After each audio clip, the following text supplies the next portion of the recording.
community radio stations in those 12 countries that we work. And more Search for Common Ground is producing television. In 2008, we produced 82 television episodes in 10 countries, and amongst those countries includes the Democratic Republic of Congo, where I direct a team of people here.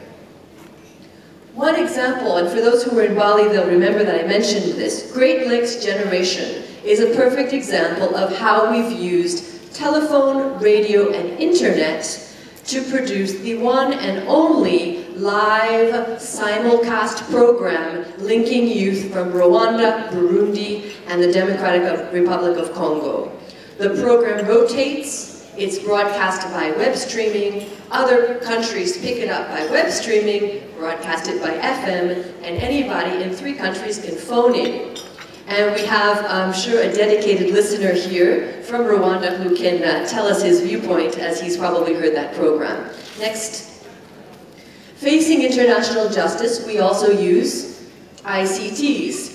Here we have Jean-Pierre Bemba, Thomas Lubanga, both sitting in The Hague, awaiting trial for war crimes. And on the bottom we have another person who has an indictment against him, currently number 2 in the Congolese army and not yet in The Hague. And our listeners all over the DRC send us their questions by SMS. We then collaborate with the journalists in The Hague who send us the answers and their interviews by internet. We put it into the radio program and we broadcast it. And we're giving people answers to their questions around international justice. Next.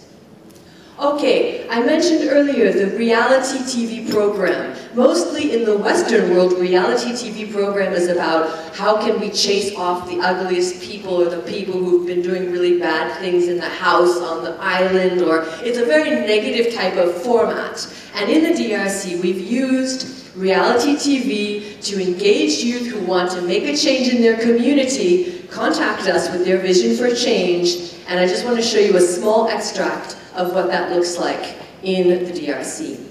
Tosalelango means let's do it in Lingala, and there's subtitles in this here, so. For common ground, dialoguons. Oui, c'est possible! Des jeunes qui veulent changer les choses et faire la différence.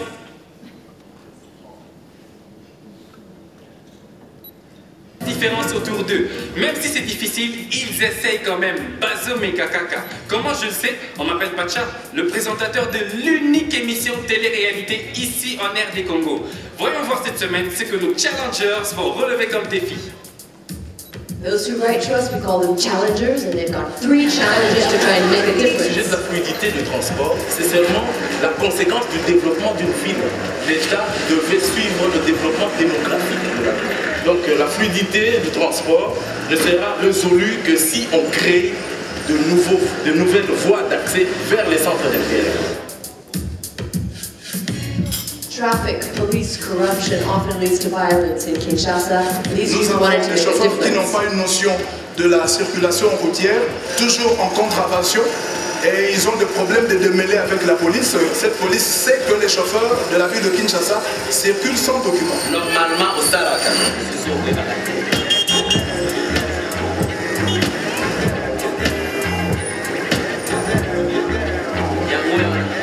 The image is gone. Notre premier challenger s'appelle Jean-Paul Lloyd. À 26 ans, Jean-Paul est comédien et chanteur du groupe Les Princes. C'est un artiste qui nourrit de grandes ambitions. Il rêve de devenir plus célèbre que Lokwakanza lui-même. Dis-moi, pourquoi tu as contacté l'équipe de Tosalelango? Parce que d'abord, primordialement, ça dérange tout le peuple congolais. Au moins une personne pouvait au moins réagir. Un chauffeur qui se dérange à chaque fois. Aujourd'hui, je dois dépenser autant. Déjà pour le roulage, en allant vers le Bas-Congo, le Bandundu, 1001 barrières. Les camionneurs sont obligés d'hausser leur prix. Et vous verrez que c'est nous maintenant, peuple quinois et congolais, qui subissons. Notre second challenger s'appelle Omar Kigane. Âgé de 22 ans, Omar est en 3e année en faculté de droit à l'université de Kinshasa. Membre du collectif de promo jeunesse et du club Cogito, il veut militer pour le progrès de notre pays. Ça Salut Omar, comment tu vas? Apparemment bien. Et pourquoi ce problème te touche-t-il particulièrement, Omar? C'est parce qu'il constitue aujourd'hui l'une des causes de notre sous-développement. La route constitue actuellement les facteurs de développement d'un pays. S'il y a des désordres dans la route, les chauffeurs sont menacés, la population n'est pas à l'aise, les pollutions sont mal payées et ça crée tout ça. Vous avez 4 jours, 3 défis à relever et vous êtes à 2, bien sûr, avec beaucoup d'agents de l'ordre que vous devez remettre à l'ordre pour pouvoir régler justement ce problème de circulation routière au niveau de la ville de Kinshasa. C'est parti. Merci. Ok, bon. Donc, au monde, Ok. Et vous, pouvez-vous faire la différence? Nous sommes à la recherche des jeunes qui veulent changer les choses dans leur société. Vous avez moins de 30 ans, vous vivez à Kinshasa et êtes intéressé à relever ce défi. Écrivez-nous à tosalela@yahoo.fr ou envoyez-nous un courrier au 13 avenue des Citoyens dans la commune de Gombe. Décrivez le changement que vous voulez dans votre communauté, dans votre société. Et n'oubliez pas, checkez vos mails, donnez-nous votre numéro de téléphone. Peut-être vous pouvez avoir la chance d'être sélectionné. D'ici là, on se revoit la semaine prochaine. Tosa les Lango! Okay, back to the PowerPoint, please. Okay, and every week 2 different youth are featured in this reality TV program. They're fighting corruption. They're fighting against pollution. And they're doing it by engaging in dialogue, they're doing it by getting informed about the situation, mobilizing their community, and in many situations, trying to find a non-violent solution to a problem that's existing. Next slide.